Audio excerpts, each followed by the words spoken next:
Hi there, welcome back to the YouTube channel for the fourth time today on Christmas Day, and this is going to be the last deck tech today. This is for the last mod. This is one of my newer mods, a gentleman by the name of Primal the Raptor. And one of the conversations we had a long time ago was about a mechanic that's only appeared once.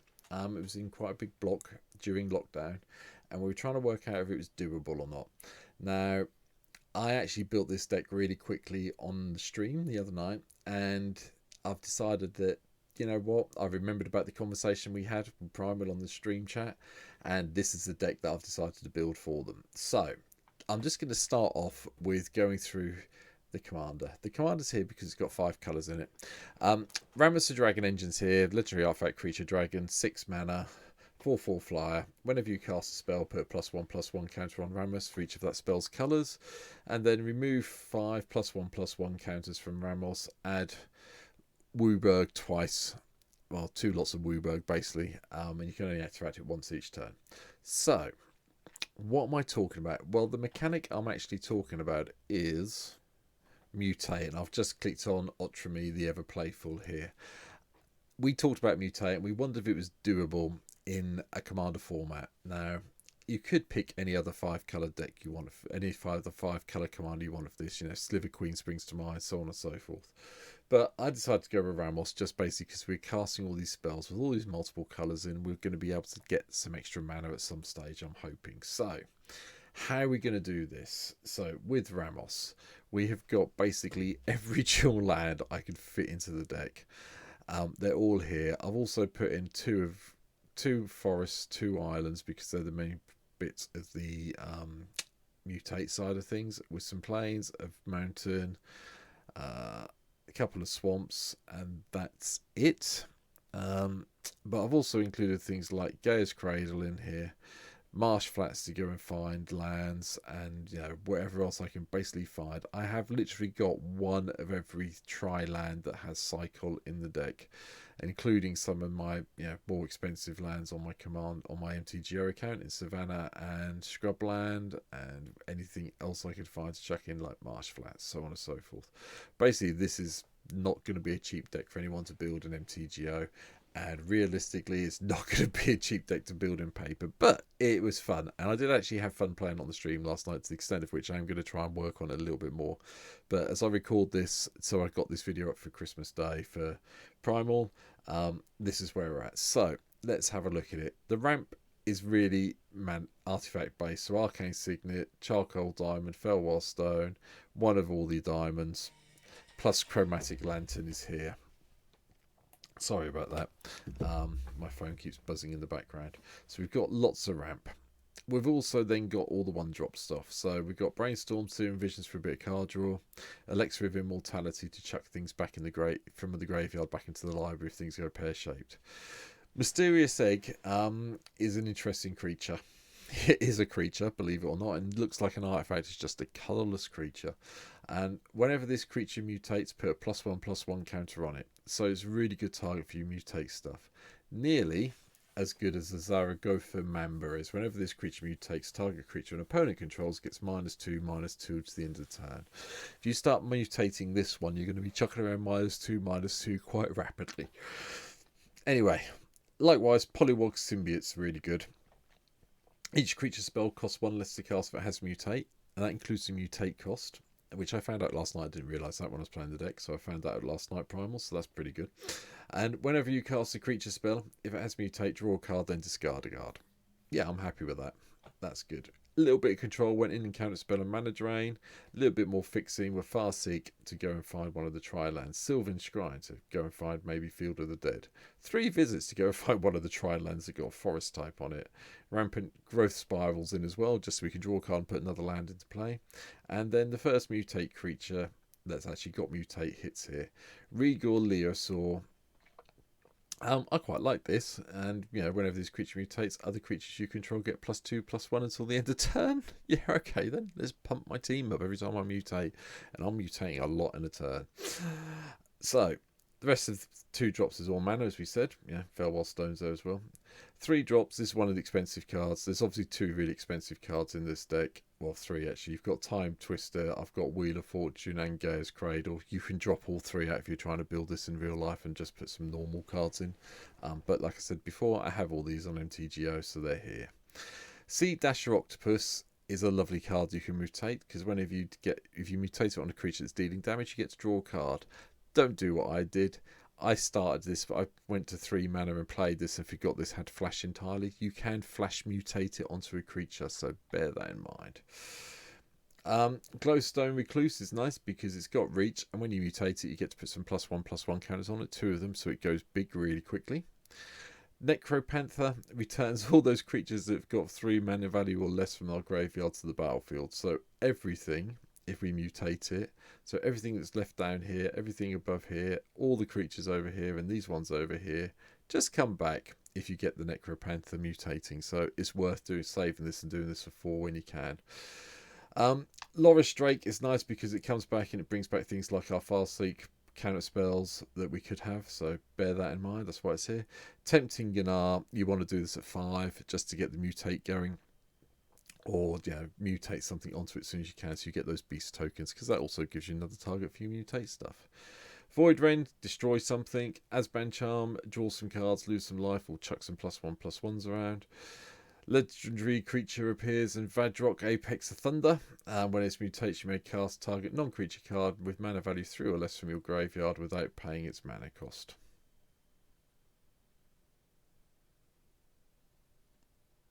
How many Time Twisters and Wheel of Fortunes would you like to taste? No. Yeah, bear it in mind. It's really good from that point of view. Over to the 4 drops. Club Warden, mutate, get some cats for lifelink. Yay. Huntmaster, make all the other creatures +X/+X where a number of times this is mutated. Yep, that's necessary. And Velipuk, give one of your creatures when you mutate it flying, if they haven't got it already. Behold the Multiverse, just draw some cards. Instable Hemiphage does the whole let's gain life and each opponent loses X life and you gain X life due to the number of times mutated. Thank you. Dirge Batch blows things up. Big Score draws you cards as well and gives you some treasure in case you need to cast more. Porcuparrot's nice. If you can get Porcuparrot off and running, it just goes ping, ping, ping, ping, ping, and you will kill people really quickly with it, believe me. Everquill Phoenix is a good laugh. It comes into play when you mutate, you get that little feather thing and you get to sack it to bring it back from your graveyard tapped if it dies. So, bear it in mind and keep mutating it. If you can get multiple of these, it's really nice. Jebrazers is block those annoying enchantments and artifacts. Great hold to go and find the lands when you mutate it. Bone Lard Yerka, return target permanent card from your graveyard to your hand. So, if you've sacked off this or something or whatever's died, you've got it back in your hand. Parcel Beast, I'm still not sure about, but it had mutate. I wanted every single mutate creature I could find, and this was one of them. It's not bad. Pay 1 mana, look at the top card of your library. If it's a land, put it onto the battlefield. If you don't, put it in your hand. So it's kind of semi-ramp, semi-card draw. So it's pretty interesting.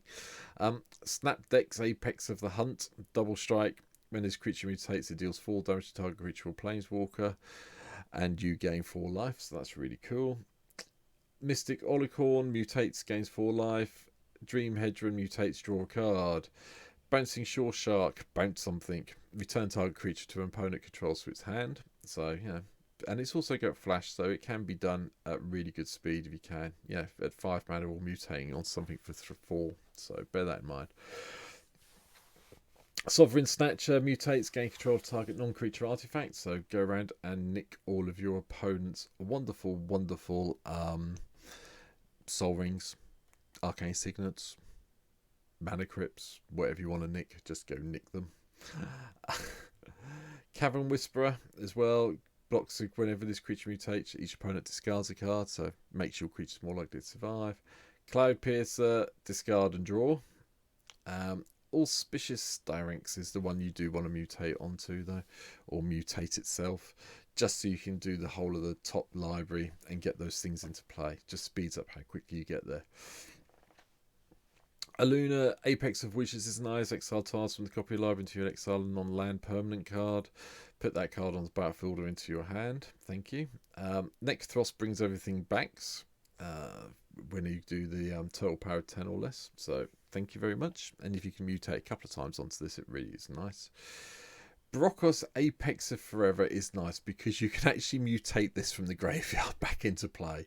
Bear it in mind. It's very good for 6 mana. And a 6/6 with trample for 5 mana, even if it's awkward casting, is good. Shark Typhoon, because we are casting quite a few non-creature spells in this deck, and that gives you some sharks that you can mutate onto. And that worked really well for me when I was playing this on the stream. Chittering Harvester mutates, each opponent sacrifices creatures. Mind Leech gets rid of cards.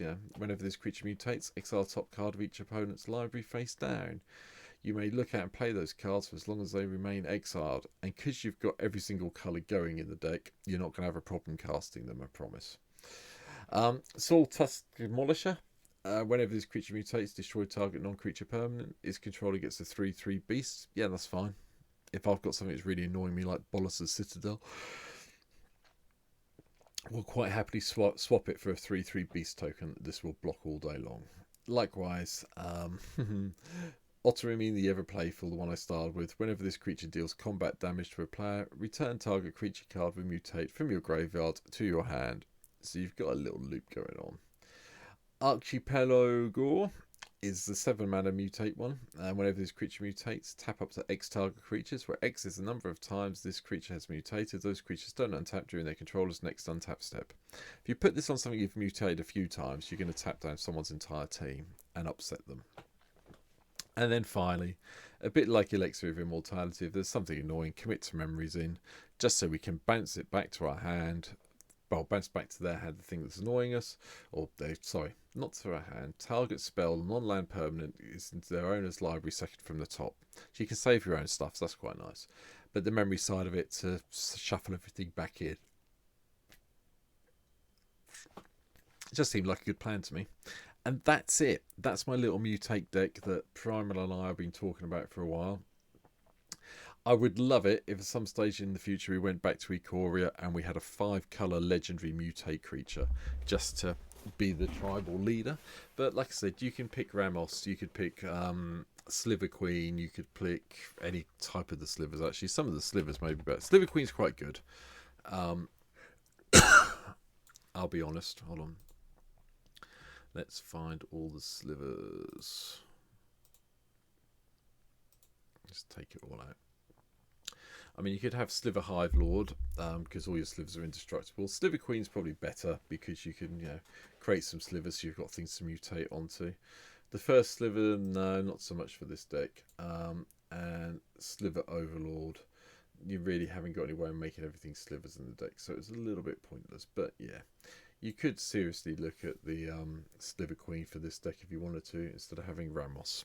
So bear that in mind. But I wanted Ramos because of the mana ramp.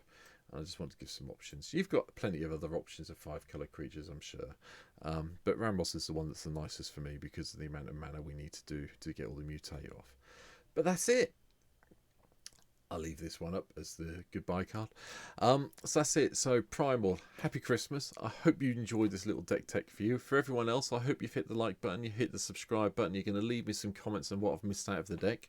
I think I've picked up everything I can literally find at the moment on MTGO.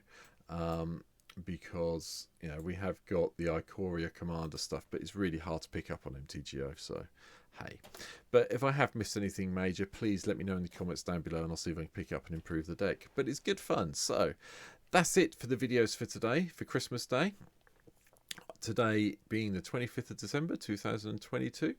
I'll be back. There's videos coming up on the channel all week, so if you hit the like button and hit the subscribe button, you get to see some gameplay stuff with deck tech and a few other bits and pieces. Deck tech's a bit indulgent for me because it's one of my favourites. But there's a lot of gameplay stuff coming up. And then I will be back on the stream, which is also linked down below, on hopefully Sunday the 1st of January, where I'm hoping you've all hit that follow, gone over to Twitch and given me a follow over there as well. And you're going to come and see me play some Commander in the afternoon. So thanks for being here. Primal, if you're watching this, hope you had a great Christmas. I'm sure you will do, because I'm going to make sure everyone is aware of them. And I will see you all very soon in January. Take care. Have a great one. Bye.